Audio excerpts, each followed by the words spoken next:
Ketika Rasulullah wafat, itu separuh sahabat hampir mayoritas, ya Rasulullah kita semua ingin kita dulu yang meninggal karena engkau begitu penting. Maka jangan meninggal dulu, kita yang meninggal. Kalau kita yang meninggal tuh gak apa-apa, tapi kalau engkau penting, jangan meninggal. Tapi ada saja sahabat, lah tidak seperti itu. Saya suka Rasulullah meninggal dulu. Alasannya masuk akal. Biar Allah menyaksikan saya kama usaddikuhu hayyan usaddikuhu maitan. Allah biar menyaksikan saya iman kepada Nabi ketika masih hidup. Dan saya buktikan setelah mati pun, setelah meninggal pun, setelah wafat pun, iman.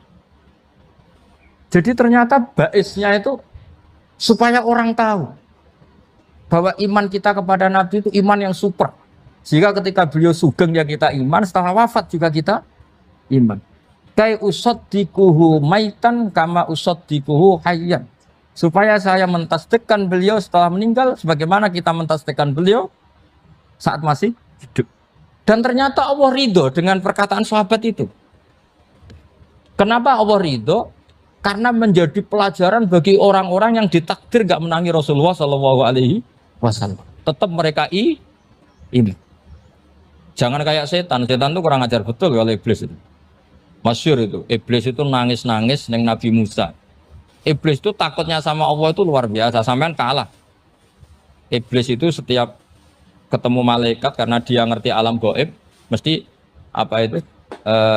Kama sali syaitan itqala lil insani kufur falamma kafara qala inni bari'um minka inni akhafu wa rabbal alamin. Jadi setan iblis itu paling sering bilang inni akhafu wa rabbal alamin karena iblis itu tahu surga, tahu neraka, tahu kekuasaannya Allah. Jadi takutnya sama Allah luar biasa.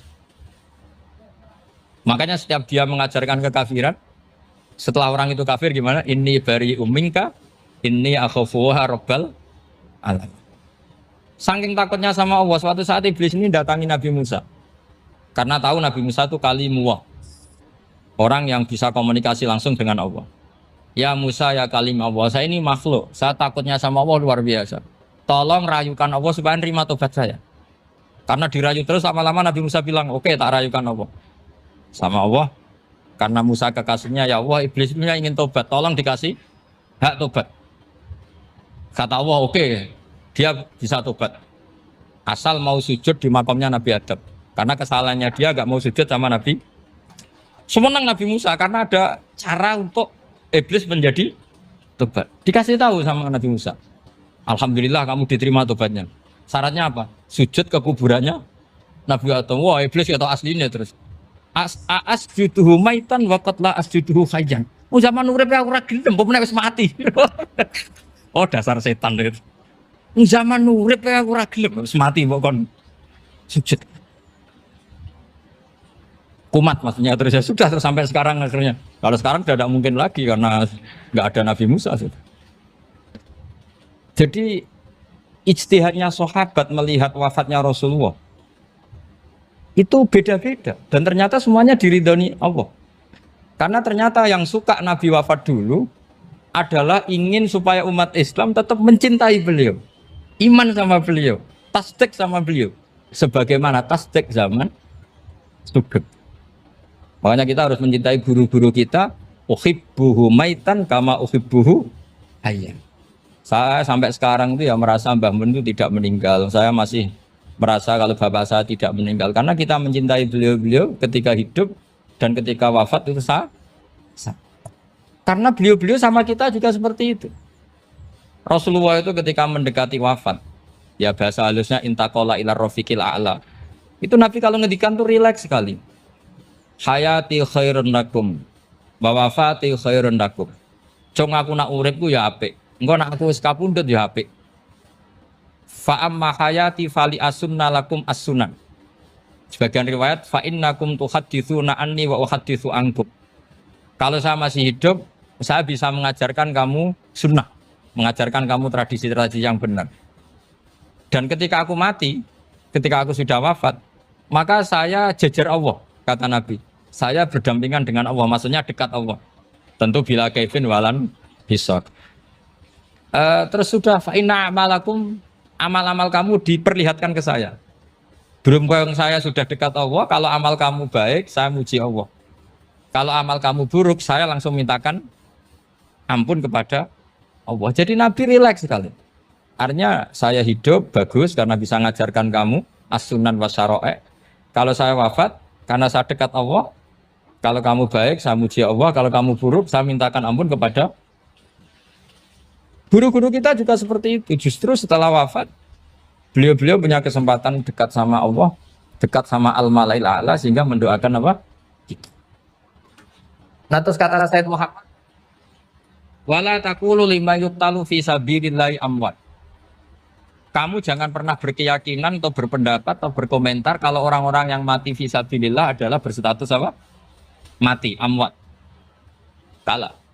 Terus kata Sayyid Muhammad, hadza li amatis syuhada. Ketentuan ini bagi umumnya syuhada. Artinya gini, umumnya syuhada saja tidak berstatus amwat. Apalagi hadza Rasulullah sayyidul syuhada, sayyidul anbiya, sayyidul mursalin, tentu tidak pernah berstatus amwat. Ya saya ulang lagi ya, jadi zaman cara berpikir amatus syuhada, syuhada yang umum saja berstatus hidup, tidak boleh distatuskan amwat. Apalagi Rasulullah itu sayyidus syuhada, sayyidul anbiya, maka status beliau pasti hayyun la yamut, pasti beliau itu hidup tidak.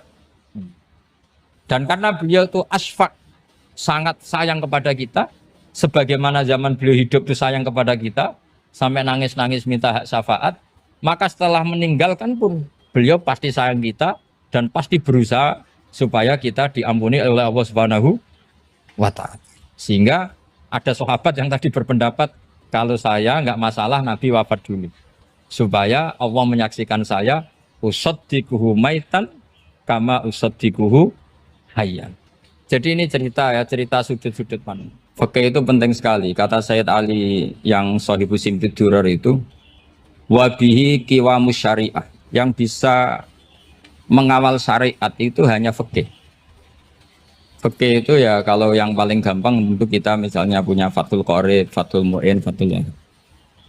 Tapi yang faham betul, mesti faham itu ngelotok setengah hafal. Jangan bawa kitabnya tok, yang penting sekian semester terus selesai. Itu sama-sama dosa, itu dosanya ya dosa, mahasiswanya juga dosa. Karena sudah terlanjur sarjana agama, ternyata nggak bisa, itu kan mendingan ndak sarjana agama. Itu saya tak cerita sama Kiai Roba, itu ada fatwa kiai, kiai juga wali. Suatu saat ada penyanyi dangdut top terkenal di Indonesia itu nyanyi dangdut, ya penyanyi ya dai, entah itu hakikat entah majas tidak tahu. Itu kiai itu fatwanya lucu, kalau kamu datangi dia pas main dangdut masih saya beri izin, tapi kalau datangi dia pas pengajian itu tak larang kan.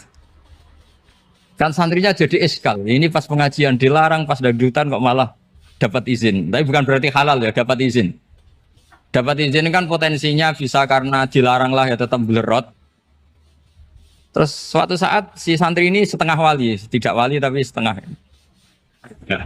Lama-lama itu memahami gurunya. Memahami gurunya ternyata sirinya begini.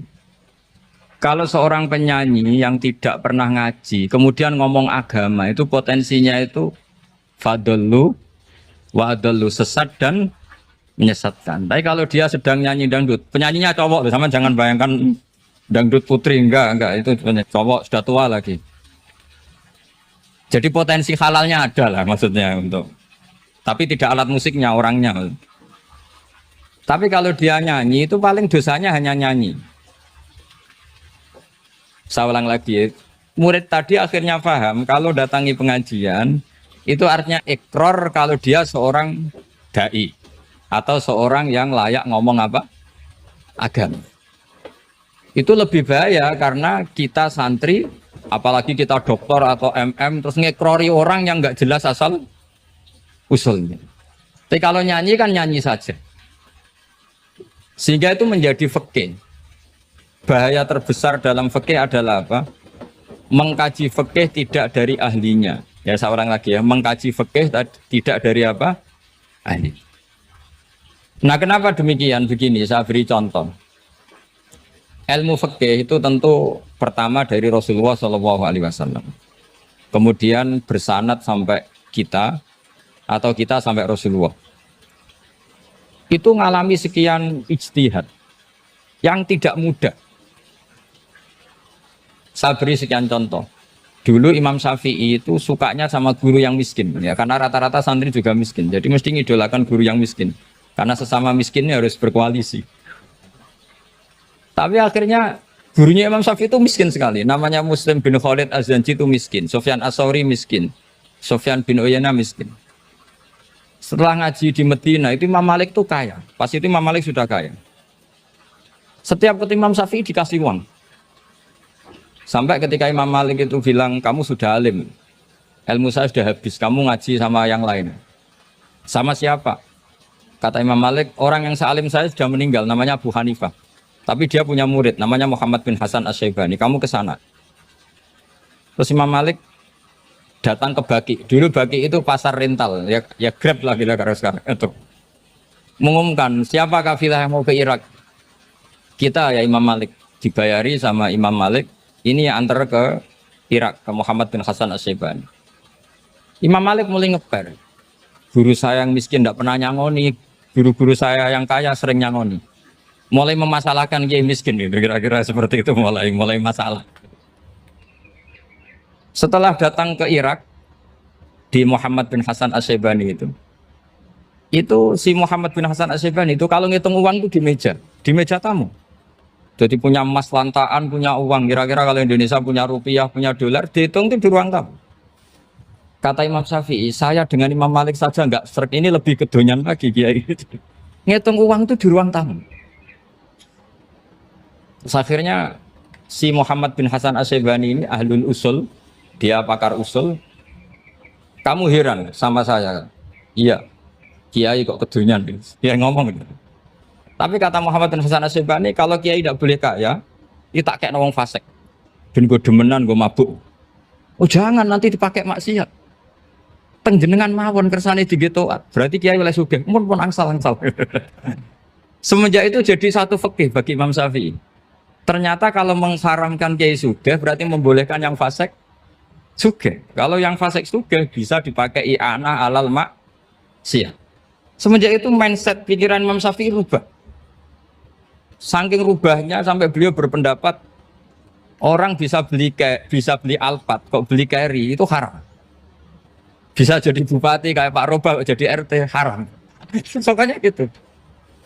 Bisa keren kayak Gus Bak kok jadi orang pendengar haram. Pokoknya haram terus. Karena dalil beliau al-Islam ya'lu wala yula'aleh. Coba sampean ridho misalnya jadi orang Gresik dipimpin orang yang nggak sholat, ridho ndak? Ndak. Atau sholat tapi nggak bisa ngaji, ridho ndak? Ketika yang bisa ngaji berpotensi jadi buba, terus keterusan. Karena Imam Syafi'i keterusan, ya umatnya keterusan. Akhirnya orang-orang Syafi'i itu politikus rata-rata. Ya, makanya sama jangan kaget sama Baruba. Kakak saya wakil bupati ini. Putranya Mbah Mun ada yang wakil apa? Gubernur. Dulu Gus Wahid yang menteri agama. Itu asal usul dari perubahan fikih, mindset, cara berpikir Imam Syafi'i. Jadi dulu itu fikih ditemukan itu jelimet, ada perdebatan. Itu tidak hanya pada level ulama, pada level Nabi pun ada perdebatan. Jadi jangan kira Nabi itu tidak debat, ya debat. Nabi itu asal seangkatan itu mesti debat, termasuk debat dengan malaikat. Jadi kalau perlu ya debat sama apa? Karena malaikat itu kan lugu itu gak iso mikir. Karena kalau malaikat iso mikir bisa jadi rektor. Nanti kasihan Pak Salam ini. Malaikat gak boleh jadi rektor. Malaikat Israel itu nggak tahu etika. Jadi beliau ketika mau membunuh, mencabut nyawanya Ibrahim datang, ya Ibrahim saya ini disuruh nyabut nyawa kamu. Kata Ibrahim, wah kamu itu pasti salah. Kamu tahu saya siapa? Saya ini Khalilur Rahman, kekasih Allah. Masa kekasih membunuh yang dikasih? Ini nggak benar, logika itu nggak benar. Pasti kamu salah. Karena Israel itu tidak bisa debat. Ketika ditanya, hal ra'aita khalilan yumitu khalilah, masa kekasih membunuh yang dikasih? Saya ini Khalilur Rahman. Masa Allah mencintai saya kemudian membunuh saya, itu logika agak bener. Tidak keliru, kamu itu keliru. Israel akhirnya terbang lagi. Ya Allah, katanya logika saya ini salah. Karena masa kekasih membunuh yang dikasih. Karena Israel nggak pernah sekolah, nggak pernah sekolah. Nggak bisa dia jawab. Akhirnya diajarin Allah. Dah kamu bilang gini ke Ibrahim. Hal ra'aita khalilan yakrahu ayyalqa khalila. Masa kekasih tidak siap ketemu yang dikasih. Dibalik logikanya. Akhirnya datang lagi ke Israel. Kata Allah begini, masa jenengan kekasihnya tidak siap ketemu yang kau kasih. Oh ya ya oke, mati gak apa-apa. Jadi ilmu itu ngalamin perdebatan. Jadi saya datang murni karena Kiai Mas Buhin, bukan karena MC. Itu dosa besar kalau saya datang karena MC. Karena saya punya kewajiban yang lebih besar. Jadi yang bisa mengalahkan adalah a'dzama minhu, yang super besar kira-kira. Karena jelas ada riwayat inna min abaril birri silatar rajuli ahla wuddi abi. Ya, inna min abaril birri silatar rajul ahla wuddi abi. Di antara kebaikan yang sangat baik adalah seseorang menyambung teman bapaknya. Padahal sampean kan nggak mungkin teman bapak saya. Teman saya aja nggak mungkin, nggak level apalagi bapak saya kan. Jadi malah mohal itu. Saya berkali-kali cerita di mana-mana cerita, fikih itu harus dievaluasi. Karena ini masalah furu'iyah. Saya berkali-kali cerita di mana-mana cerita.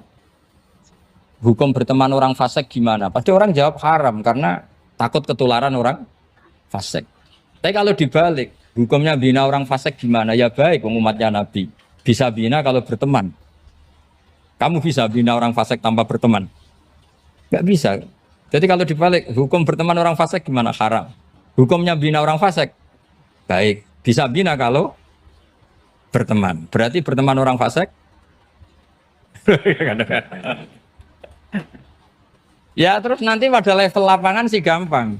Kalau yang soleh membina yang fasik dan yang fasik ketularan yang soleh, maka ternyata kalau yang soleh ketularan fasik ya berarti ternyata buruk. Tapi kan hukum masa nunggu kenyataan kan, jadi nggak hukum. Di mana-mana hukum itu kan ada asumsi, karena ini masalah ijtihad. Nah itu yang dilakukan para ulama kita. Jadi sampean harus mengkaji fikih secara detail, karena tidak hanya kita yang khilaf. Nabi-nabi juga khilaf dalam menentukan dakwah ilallah. Wali-wali kita kayak Abdul Hasan Asyadili sama Sayyid Abdul Al-Haddad itu juga. Imam Ghazali ya khilaf. Imam Suyuti itu kalau ketemu Al-Qastolani itu saling tidak nanya, saking nggak cocoknya, masyhur itu. Jadi ulama ora cocok.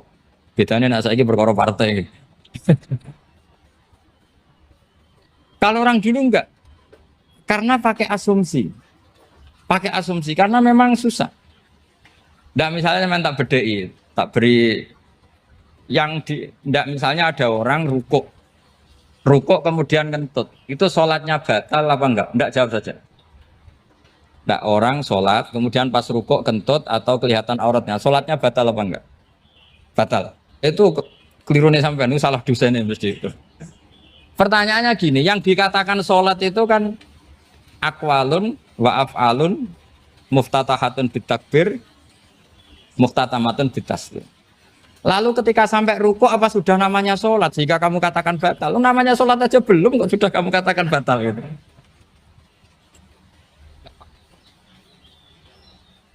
Iya kan? Jadi kalau aku mau sholat pas ruku ngetut batal atau ora? Mestinya jawaban yang benar, ya ora sholat jadinya gitu. Karena kalau dikatakan sholat definisinya harus sampai salah. Tapi kan kita nggak mungkin ngomong seperti itu kan, dianggap majnun.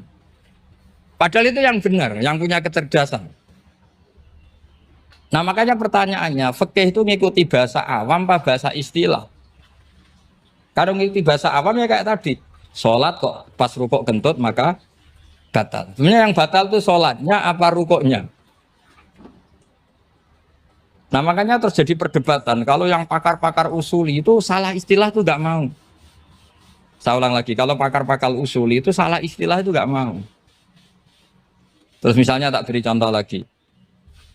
Kalau imam itu sudah salam pertama, Salam pertama itu yang rukun kan salam pertama. Berarti setelah salam pertama imam sudah keluar dari sholat apa belum? Yakin? Ya sudah. Sekarang sama tak bedai. Lalu makmum itu kesunatan langsung berdiri apa nunggu imam salam kedua? Enggak, jawab satu. Nunggu salam kedua kan? Dan itu kriminalnya sampai Anda sufi itu. Kriminalnya begini, berarti Anda bergantung sama orang yang sudah tidak sholat. Kata kamu setelah salam pertama dia sudah tidak sholat. Berarti kamu menginstruksikan makmum berhubungan dengan orang yang sudah tidak sholat.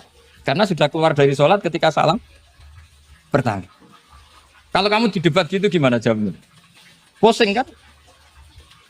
Berarti robtul makmum bisolatiman sing wis laisa fi sholatin. Berarti menggantungkan sholat sama orang yang sebetulnya sudah tidak sholat. Ada yang jawab, sebagian ulama fikih tetap disunatkan menunggu salam kedua. Karena salam kedua itu masih paket meskipun tidak rukun. Dia paketnya selesai. Tapi selalu pertanyaannya gini, lalu setelah salam pertama itu imam masih sholat enggak? Udah sama pernah dijawab toh? Nah ini pentingnya bodoh, gak mikir sebenarnya. Jadi makanya bodoh itu barokah karena gak mikir.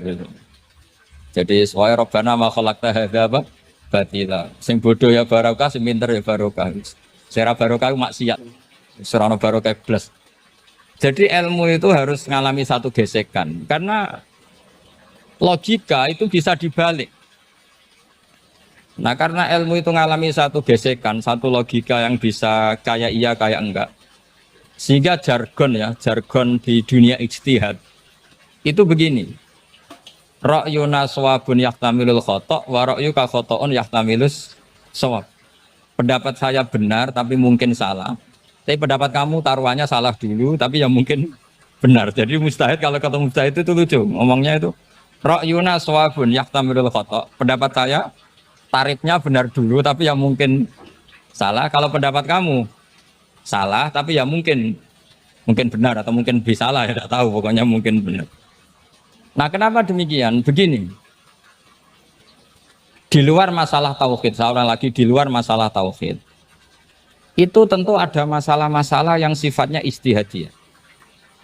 Ya saya ulang lagi, yang sifatnya apa? Ijtihadiyah. Dan ijtihadiyah ini nggak pernah selesai karena muqtadul hal, konteks kesejarahan maupun konteks kesempatan itu tidak sama. Dulu kiai-kiai itu ngaramkan dasi, ngaramkan celana karena yang celananan yang dasinan itu penjajah. Sehingga mantas sabah biqaumin bahwa minhu. Tapi lama-lama kiai-kiai itu ya pakai dasi, pakai celana. Ya karena dianggap sudah tidak mantas sabah biqaumin bahwa minhu. Ini ngalami pergeseran. Semua istihad itu ngalami pergeseran. Lalu pertanyaannya begini, lalu istihad apa Gus yang permanen? Yang permanen ya istihad dengan alatut istihad apa? Istihad. Saya beri contoh misalnya begini.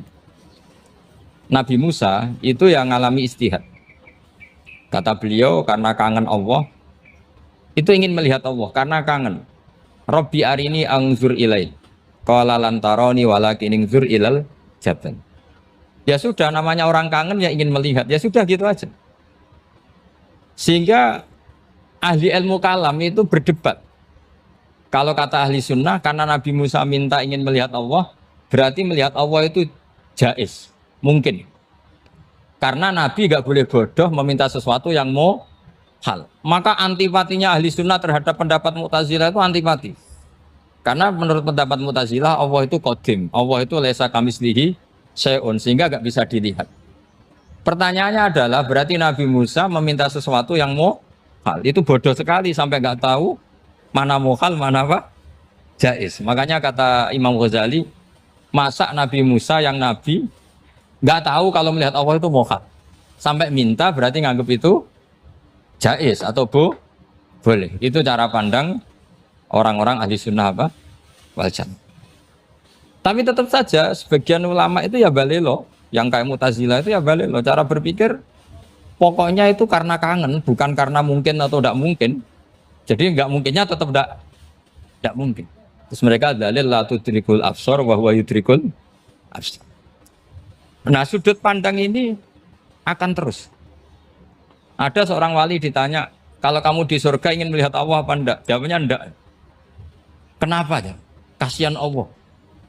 Terus kenapa ya? Unazzihu dzalikal jamala an-nadhari misli. Saya tidak ridho Allah yang hebat, yang keren, kemudian sing delok di rumah aku wong gresik. Koyok gak ngergani pangeran. Seben sing delok Allah ben golongane Nabi Muhammad, Nabi Ibrahim, kowe ra usah ngilangi keren maksudnya itu. Jadi ada ulama itu jadi wali kalau sholat itu karena di soft belakang, tapi jangan ditiru.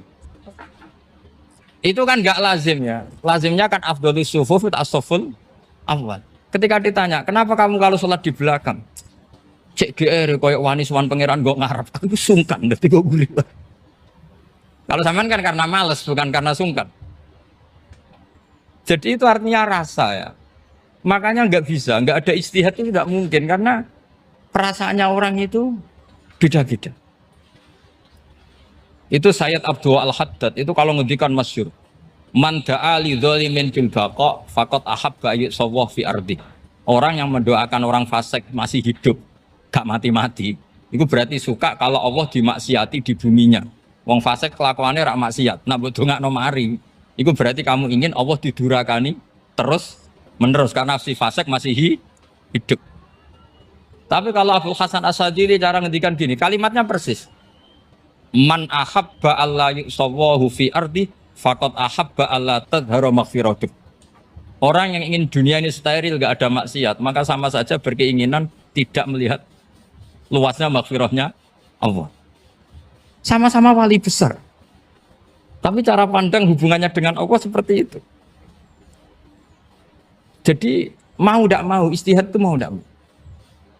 Makanya tidak usah dipertentangkan misalnya cara berpakaian, cara apa. Yang penting sesuai aturan Islam ya sudah. Karena ini urusan rasa. Urusan apa? Rasa. Itu Syekh Hasan Basri itu sering jagungan sama Robiah Hadawiyah. Itu secara fikih salah. Tapi pas itu ulama fikih ditanya, kenapa Anda tidak komentar terhadap dua wali besar yang sering ketemu? Andikan semua santri seperti itu akan saya halalkan, Gatot. Karena nggak mungkin punya nafsu. Sehingga fikih dulu memang masih asli. Kamu lihat di takrib misalnya, lelaki melihat perempuan itu nggak boleh kecuali sekian alasan. Termasuk boleh itu li taklim karena mengajar atau lil muamalah. Lah ini yang mulai masalah. Ada warung kopi, penjaganya cantik, santri-santri ngopi. Ini lil muamalah kan kasus ini. Mau disalahkan tuh ada takbirnya, mau dibenarkan ini jelas fasik kan, jelas fasik. Maksudnya sudah fasik sebelum itu ditambah itu, jadi fasiknya permanen. Nah pertanyaannya adalah, kalau kamu ngajar mbak-mbak, kemudian hafal yang cantik yang enggak, itu taklim lin nazar apa nazar li taklim? Itu taklim apa modus? Makanya kalau ngopi cari bakul yang cantik, itu muamalah untuk nazar apa nazar untuk muamalah? Loh kalau saya ngopi dengan kirobah pasti halal. Karena begini, berjalan saja, bareng capek, nggak tahu itu warungnya siapa, terus berhenti ngopi. Kebetulan bakulnya cantik. Nah itu mungkin halal karena kan saya tidak milih-milih. Ingin ngopi kebetulan bakulnya cantik. Kalau kamu kan nggak apal daftarnya. Wah itu mesti haram itu, mesti haram itu. Karena berarti kan kamu menjadikan ngopi ini modus. Gue jagain tak kok pangeran. Lo kok nazar? Muamalah Gusti muamalah. Itu mesti modus. Maka fikih itu harus dikawal oleh tasawuf. Kalau enggak, semua hukum fikih bisa diakalin. Makanya Imam Bukhari punya satu bab namanya Kitabul Khiyab. Bab mengkhilaf fikih. Beliau itu antinya sama Abu Hanifah itu luar biasa. Enggak ada ulama dibenci Imam Bukhari kayak Abu Hanifah. Masyhur itu. Untungnya beliau enggak menangi Abu Hanifah. Kalau menangi geger terus ini. Bisa faksul masail terus. Itu Abu Hanifah itu ulama yang suka khilaf. Khilaf itu merekayasa hukum. Misalnya begini. Saya ini puasa agak lemes, ujian agak lemes, apalagi kiai serapati di duit, santri beling-beling lemes ini. Apa mangan itu kan, wah, poso-poso kok mangan kan gak keren. Supaya saya bisa makan dan halal, saya bisa ngajak Kiai Robai ya jalan-jalan. Jalan-jalan nyari yang jarak 2 marhalah. Ya sudah, terus bisa makan. Kalau ditanya Allah kok makan musafir. Jadi bolehkah insya safar menciptakan pergi demi untuk supaya boleh iftar? Boleh enggak cara jenengan? Enggak boleh, alasannya apa? Kan pergi. Perginya juga enggak maksiat. Itu khilaf. Tapi Sayyid Muhammad, Abuya Sayyid Muhammad, Muhammad bin Alawi, Sayyid Muhammad itu membela Abu Hanifah. Artinya membela jangan semua khilaf itu diharamkan. Karena itu cara, saya ulang lagi, karena itu cara untuk mengawal bahwa hukum Allah itu luas. Karena kalau nggak ada khilaf itu ya kita kesulitan. Kita kesulitan. Misalnya begini, ini penjelasannya, makanya kita harus sering mendengar. Saya itu dulu masih sangat fikih itu protes, kenapa ada puluhan polisi wanita? Itu kan pekerjaan cowok ya, pekerjaan pria. Tapi setelah mendapat penjelasan dari polisi itu alasannya masuk akal, Gus. Kadang-kadang orang nakal itu menyembunyikan narkoba itu di alat wanitanya. Itu kalau semua lelaki polisi kayak jenengan itu kan masalah itu. Sehingga memang harus ada polisi wanita karena sebagian pengedar narkoba itu perempuan dan menyembunyikannya di tempat itu. Kalau semua polisi cowok kan gak kebayang. Sehingga kita akhirnya mendengar membolehkan polisi itu wanita. Ada wilayah yang harus wanita. Begitu juga ada pertanyaan, kenapa sih dokter kandungan itu cowok? Saya punya banyak santri yang muhibin saya itu dokter kandungan. Tak tanya, kamu itu kok cowok kok jadi dokter kandungan? Kan pekerjaannya seperti itu. Dia jawabnya lucu. Dari 10 yang tes jadi dokter kandungan, itu yang cewek itu lulus 2. Yang cowok lulus semua. Karena ketika cewek dites melihat ketuban pecah darah itu langsung pingsan.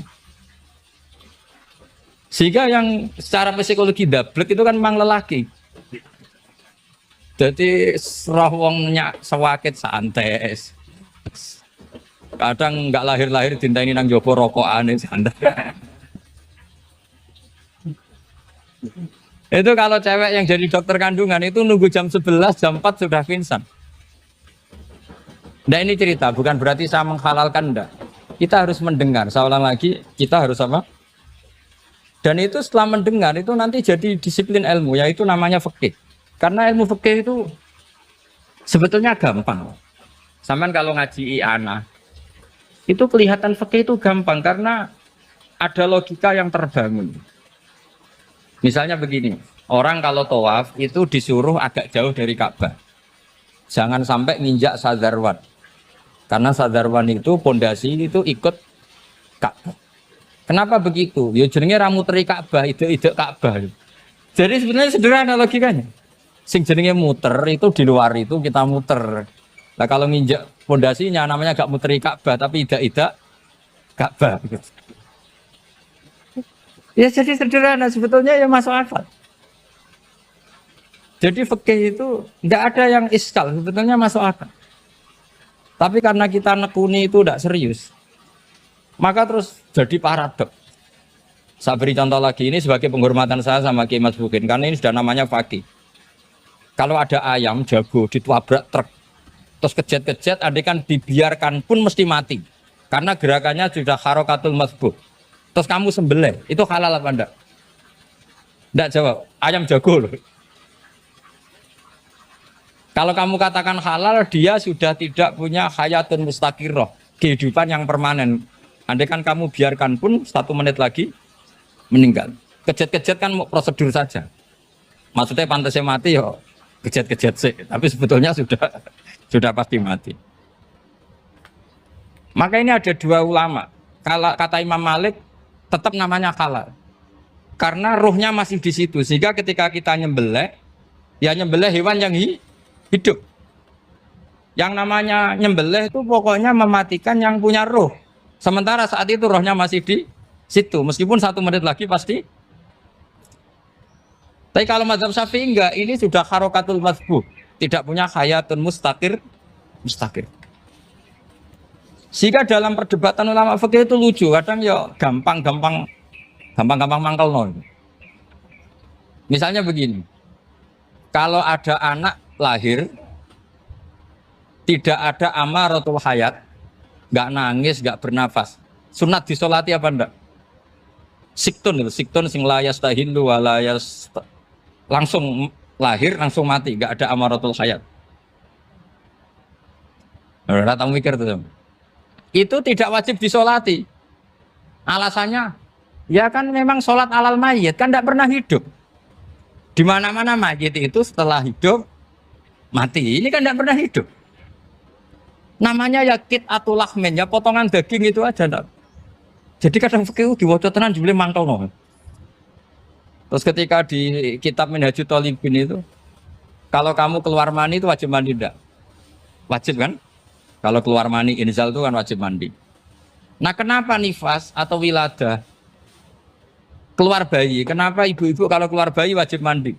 Alasannya lucu. Li annal walad maniyun pun akidun. Ini kan wis mani cuma mengkristal.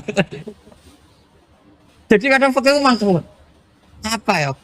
Sembrono itu masuk. Mosok wajib mandi wiladah itu karena apa? Li annal walad maniyun mun akidun, niku mani sing wis mengkristal. Mani sing wis jelalatan lah, lahir nuangis macam-macam. Jadi ternyata karena kenapa fikih butuh alasan nyari hadis tentang keluar anak mandi itu enggak ada yang sorry. Yang ada adalah tentang inzal. Innamal ma' minal. Akhirnya dicari-cari ternyata walad itu maniyun mun akidun. Lah ini problem fikih. Sampean harus siap dengan pelajaran seperti ini. Meskipun sampean mungkin wong priayi, tapi ini ilmu. Ya, saya ulang lagi, ini ilmu. Sehingga ulama itu mau tidak mau harus mau mendengar. Karena logika yang terbangun itu nunggu kalau mendengar kayak tadi. Malaikat Israel baru sadar, masa kekasih bunuh yang dikasih. Masuk akhir juga Israel. Kalau sama sampean sih nggak nerima tetap selonang-selonang, ini masalah Ibrahim Khalilur Rahman. Sehingga kita di alasan fikih itu harus kita dengar.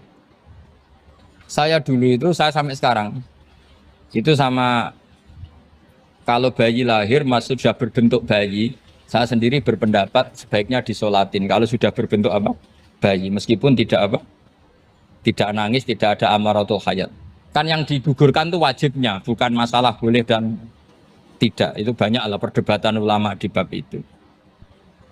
Saya beri contoh lagi perdebatan ulama. Ini contoh-contoh fikih karena ini khusus penghormatan status fakih tadi. Itu kalau ada orang mati jenazah itu. Jenazah itu kalau sholat, itu kan umumnya jenazah di depan, kita nyolati di belakang. Itu yang mengatakan begitu ya tidak punya alasan, ya taunya mulai dulu begitu, di mana-mana nyolati jenazah, jenazahnya di depan. Tapi di kitab Mahalli jelas diterangkan, kata kaul sani tidak wajib. Alasannya ya lucu, fa innal janazah laisat bi imamin. Jenazah itu tidak imam, kenapa harus di depan? Kan kacau kan. Lu coba alasannya di depan apa? Dia ada imam kok. Nah barokahnya fikih itu, sehingga kita melihat di Arab Saudi sekarang, itu jenazah kan di belakang. Tapi kita tetap nyolati apa? Mayit. Kalau di Arab Saudi musim haji, itu jenazahnya di kamar mayit, tapi kita nyolati. Itu satu-satunya takbir ya tadi, fa innal janazah laisat bimanzilatil imam. Tapi jangan praktekkan, nanti dia kepaliran sesat. Saya hanya cerita ilmu, jangan dipraktekkan. Kalau dipraktekkan masih jadi aliran sesat. Mono jenazah ning mburi mame kok ngarep aliran sesat. Sebetulnya bukan sesat tuh. Uji coba fikih. Ya karena tadi fa innal janazah laisat bimanzilatil. Bukti lagi kalau sampean sholat ghaib. Sholat ghaib ini misalnya mayitnya di Surabaya, boleh nggak sholat ghaib di sini? Terus jenazahnya di belakang kamu apa depan kamu? Nah ini kan fikih itu pokoknya gitu. Makanya standar furu'iyah itu susah. Karena perdebatannya itu mirip-mirip. Kayak iya, kayak tidak, kayak. Makanya dulu zaman sahabat, Ada sahabat itu mencintai Rasulullah. Senengannya sowan. Bukti cinta sowan.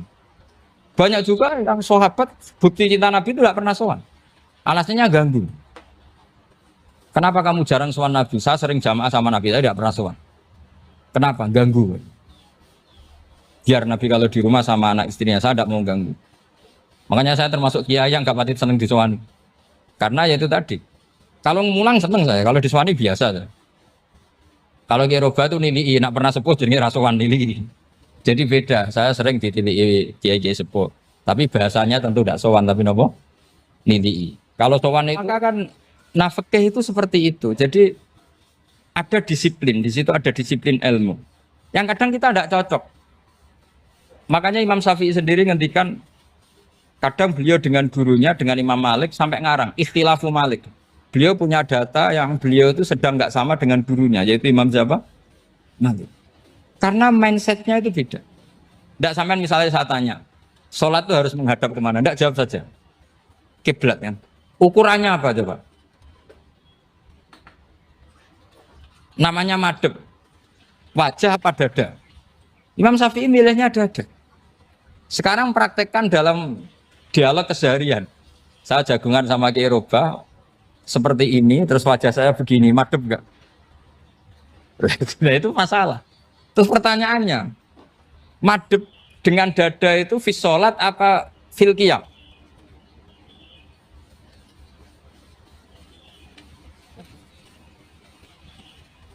Loh enggak, kalau fis sholat pas sujud dada kamu madhep mana coba? Kamu enggak pernah mikir kan? Ya madhep pakai dada itu kan kalau berdiri, kalau rukuk sama sujud.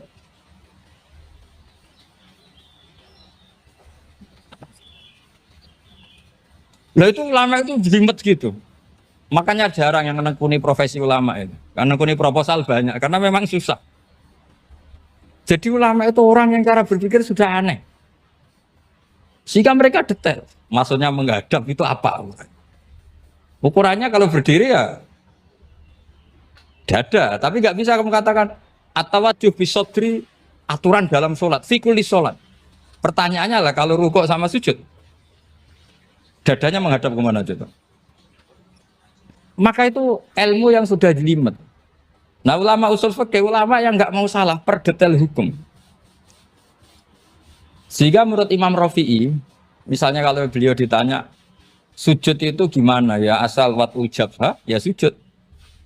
Tapi kalau menurut Imam Nawawi harus melibatkan 7 apa? Anggota, yaitu al-jabhah, wal yaden, wal rukbaten, wal qadamen. Oke, Imam Nawawi kita ikuti. Tentu keseharian kita pakai Imam Nawawi. Yaitu berdasar hadis umirtu an asjuda ala sab'ati yumin al-jabhah, wal yaden, wal rukbaten, wal qadamen. Berarti berapa? 7. Tapi pernah saya cek di kitab karangannya Imam Syafi'i, ketika beliau ngendikan saya suka kalau orang sujud itu melibatkan 7 anggota berdasar hadis ini. Tapi kata beliau wayah tami itu dan bisa saja sujud yang watul jabhah itu sudah cukup. Kata Imam Syafi'i, limada, karena Nabi ketika sujud itu hanya ngendikan begini, sajadalaka wajhi wa sam'i wa basori. Gak ada di hadis wayadi, warubati, wakodami. Ya sudah akhirnya. Nah itu sudut pandang. Terus gugatan kedua begini. Ada orang Muslim yang sujud sama berhala. Untuk menjadi murtad itu harus 7 anggota apa cukup fathul jabhah alal ardi? Untuk sah menjadi murtad itu. Untuk sah menjadi murtad cukup fathul jabhah alal ardi harus 7 anggota. Untuk keabsahan murtadnya itu. Tidak jawab. Makanya ini tugas dosen-dosen ini meminterkan ini. Karena namanya sudah faqih. Faqih itu ahli faqih yang detail namanya faqih. Kalau ini mutafaqih. Jadi bukan tafakuha tapi tafakuha. Kayak tamarodon. Gitu. Jadi wazannya nanti itu wal idhari ma laysa fil waqi'. Jadi ini bukan gojlok, ini memang marah saya ini. Jadi kalau sudah pakai gelar fakih, harus fakih betul. Nah, mohon kalau mengkaji fikih itu harus detail. Minimal takrib itu setengah hafal. supaya konstruksi ilmu itu utuh. Saya sama lagi konstruksi ilmu itu, karena ilmu itu mesti ada yang apa ya? Ya rodok setengah salah itu, tapi disalahno ora kena. Ndak sampean tak bedheki, nak pancen bener langsung tak angkat jadi direktur. Nak bener tuh. Coba rukun sholat pertama itu apa coba? Rukun sholat pertama. Niat. Niat sama berdiri dulu mana? Ayo niat dulu baru berdiri, apa berdiri dulu baru niat? Berarti niat sama berdiri dulu mana? Rubah kan? Artinya kita mau bilang tartib, urutannya niat, berdiri, takbir gak bisa. Yang dikatakan niat itu apa? Qasdus syai' muktaronan bifi'lihi. Berarti niat sama takbir harus bareng apa urutan? Bareng. Terus dengan qiyamnya urutan apa bareng? Bareng apa urutan? Loh enggak, kalau urutan berarti takbir dulu, duduk, baru berdiri. Nah maka seperti ini itu mau tidak mau kita salah. Dikatakan tartib ya salah, dikatakan serentak ya salah. Cuma karena kita bodoh, gak tahu mikir itu. Alhamdulillah kan di situ itu. Lu coba niat sholat loh, niat takbir qiyam dulu mana? Niat takbir qiyam dulu mana coba? Dulu qiyam. Enggak ada kitab yang mengatakan arkanus sholat awaluha. Oh, dianggap kitab kriminal maksudnya. Makanya ngendikane ulama-ulama di Sarah-Sarah, mau ndak mau sebagian istilah itu tasamuh. Tasamuh itu wis digawe gampang ngono kok repot. Karena kita ndak bisa detailnya. Coba misalnya puasa. Puasa Ramadan itu wajib apa? Tabyitun niat, nginepno niat. Sing darane nginep itu umure lama apa enggak? Lama kan? Sekarang sebelum 2 menit kamu baru niat, sah apa enggak? Sah. Itu sempat nginep apa enggak 2 menit itu? Enggak sempat kan?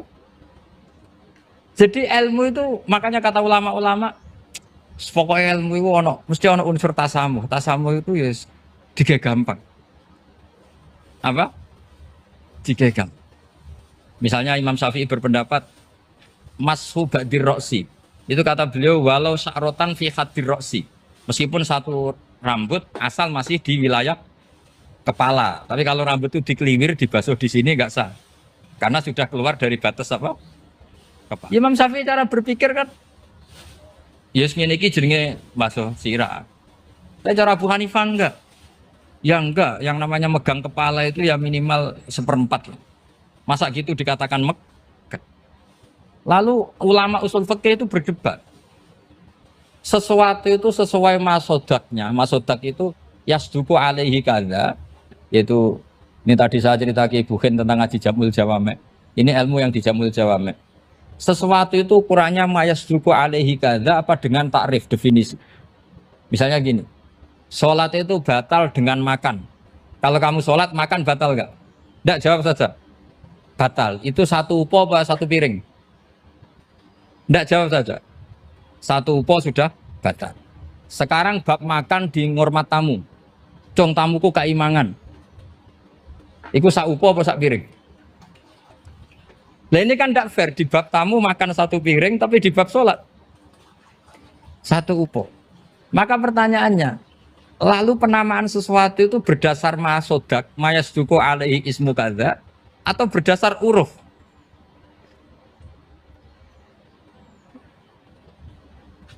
Ukurannya apa coba? Maka terus jadi perdebatan. Nah ini di sini ini pentingnya ulama karena ya sekarang saya bedai sekarang. Cengkeh itu wangi apa enggak? Kategorinya cengkeh. Wangi kan? Kalau orang bikin kue tar pasti pakai apa? Cengkeh. Pakai wedang ronde supaya manis. Apa wangi dikasih apa? Cengkeh. Nah itu saya berkali-kali cerita. Pernah mau dipikirkan orang Islam itu nggak boleh rokok karena dianggap pakai apa? Mewangi karena ada apa? Cengkeh. Tapi terus didebat. Kalau gitu berarti orang Jumatan sunat rokok. Karena Jumatan disunatkan pakai pewangi. Wah itu kan akhirnya tuh wah iya repot ya kan.